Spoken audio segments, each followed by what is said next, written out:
Ikhwani fiddin rahimani wa rahimakumullah, di antara syubhat yang banyak atau sering disampaikan oleh sebagian orang, terutama sekali ketika disebutkan perkara-perkara yang diharamkan oleh Allah Subhanahu wa taala. Misalnya disebutkan bahwa riba itu haram, musik haram, nyanyian haram.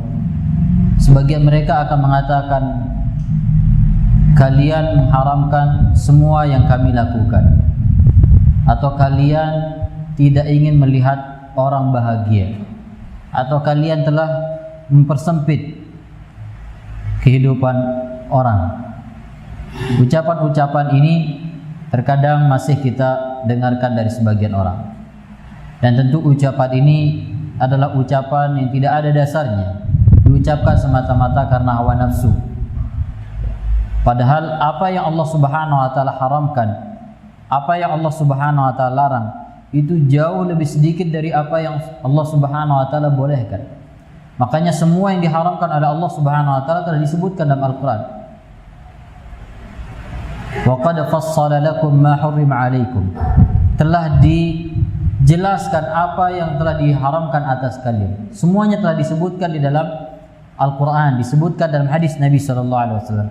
Adapun yang halal tidak disebutkan satu persatu, saking banyaknya.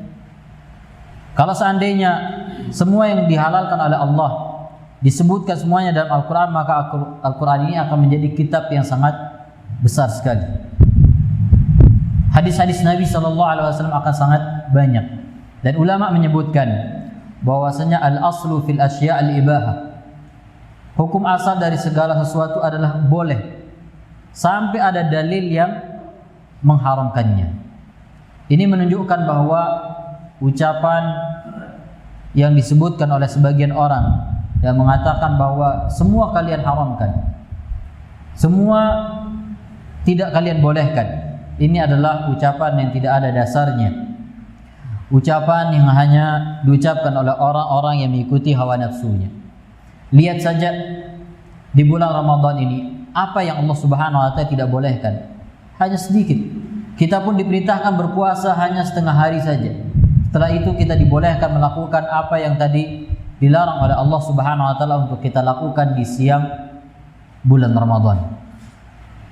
Lihat dari jual beli, apa yang Allah Subhanahu wa taala haramkan hanya sedikit, yang dibolehkan begitu banyak. Makanan, hanya beberapa yang Allah Subhanahu wa taala haramkan. Tapi sebagian orang yang mengikuti hawa nafsunya, dia memilih apa yang Allah Subhanahu wa taala haramkan, seolah-olah tidak ada yang dihalalkan oleh Allah Subhanahu wa taala. Misalnya orang yang merokok. Orang yang merokok seolah-olah rokok itu saja yang dihalalkan oleh Allah, yang bisa dia lakukan. Padahal yang dihalalkan oleh Allah Subhanahu wa taala begitu banyak. Dan bisa jadi ikhwani fiddin, itu adalah bentuk hukuman Allah Subhanahu wa taala kepada orang-orang yang melakukan perbuatan yang Allah Subhanahu wa taala haramkan. Sehingga mereka sendiri melihat hidupnya itu sempit. Seolah-olah kalau mereka tidak melakukan apa yang diharamkan oleh Allah, maka hidupnya ini tidak akan bahagia. Dia tidak akan bisa berpikir, kata orang yang terbiasa merokok. Kalau tidak merokok, tidak akan bisa, bahkan berbicara tidak akan bisa berbicara. Sehingga kalau ada musyawarah harus merokok dulu. Ya. Bisa jadi ini adalah hukuman dari Allah Subhanahu wa taala kepada mereka, bahwasanya mereka tidak akan merasa, atau mereka akan merasa nikmat kalau mereka melakukan maksiat kepada Allah Subhanahu wa taala. Maka dari puasa ini kita bisa belajar bahwa untuk meninggalkan sesuatu yang diharamkan oleh Allah itu bisa.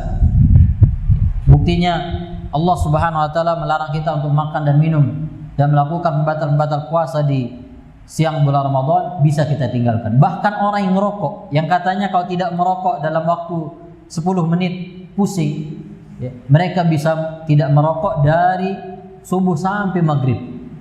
Itu buktinya kalau mereka benar-benar ingin mengikuti apa yang ditentukan oleh Allah Subhanahu wa taala bisa. Tapi tidak akan bisa kita lakukan, baik itu berupa perintah atau meninggalkan larangan Allah, kalau kita masih mengikuti hawa nafsu kita dan tidak taat, semata-mata ingin mentaati perintah Allah Subhanahu wa taala dan Rasulnya. Semoga apa yang kita sampaikan ini bermanfaat. Wassallallahu ala nabiyina Muhammad wa akhiru da'wana alhamdulillahi rabbil alamin.